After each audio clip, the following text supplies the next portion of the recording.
Light weight బంగారు diamond ఆభరణాలు, వందల రకాల డిజైన్స్ ఏవైనా ధర మాత్రం ఒక్కటే.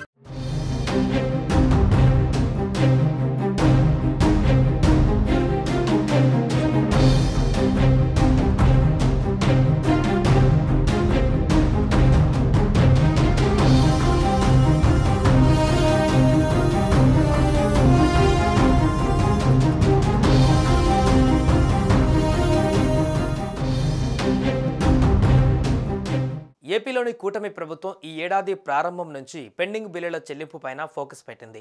వివిధ వర్గాలకు గత ప్రభుత్వం పెండింగ్ పెట్టిన బిల్లులను ప్రణాళికాబద్ధంగా ప్రభుత్వం జమ చేస్తుంది. ఈ క్రమంలోనే అమరావతి రైతులకు చంద్రబాబు ప్రభుత్వం శుభవార్త చెప్పింది. రాజధాని నిర్మాణానికి భూములిచ్చిన రైతులకు గత వైసీపీ ప్రభుత్వం పెండింగ్లో ఉంచిన కౌలు నిధులను కూటమి ప్రభుత్వం విడుదల చేసింది.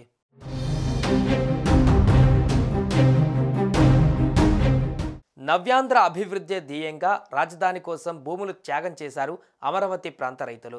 అధికారంలోకి రాగానే వైసీపీ ప్రభుత్వం పెండింగ్లో ఉంచిన కౌలు నిధులను సంక్రాంతి పర్వదినం సందర్భంగా రైతుల బ్యాంకు ఖాతాలలో జమ చేసింది.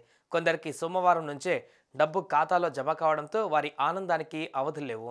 ఇక బ్యాంకులకు కూడా ఈ మేరకు ప్రభుత్వం నుంచి నిధులు బదిలీ కావడంతో రైతుల ఖాతాలలో వరుసగా జమ చేస్తున్నారు. ఏడాదిలో అతిపెద్ద పండగ అయిన సంక్రాంతికి ఒకరోజు ముందే డబ్బులు చేతికి రావడంతో రాజధాని ప్రాంత రైతులు ఆనందం వ్యక్తం చేస్తున్నారు.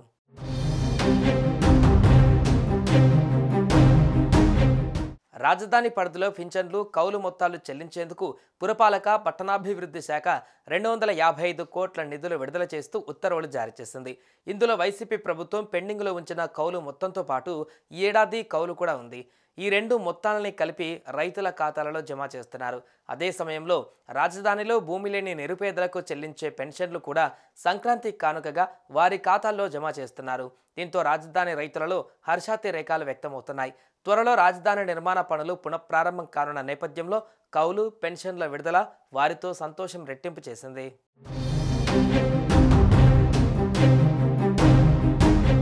రైతులకిచ్చిన 10 ఏళ్ల ఒప్పందం ఈ ఏడాదితో ముగుస్తోంది. అయితే వచ్చే ఎన్నికలలో టీడీపీ గెలిస్తే మరో 5 ఏళ్ల పాటు వార్షిక కౌలు చెల్లించాలని చంద్రబాబు నాయుడు ప్రకటించారు. కౌలు చెల్లింపులు ప్రస్తుతం ఎకరాకి ఇచ్చే మొత్తంలోనే కొనసాగిస్తామని తెలిపారు. అమరావతి రైతుల కృషికి, త్యాగానికి గుర్తుగా ప్రభుత్వం వార్షిక కౌలు చెల్లింపులు చేస్తూ వస్తుంది. ఈ సంక్రాంతి సందర్భంగా డబ్బులు ముందుగా ఖాతాలలోకి జమ కావడం రైతుల పండుగ ఆనందాన్ని రెట్టింపు చేసింది.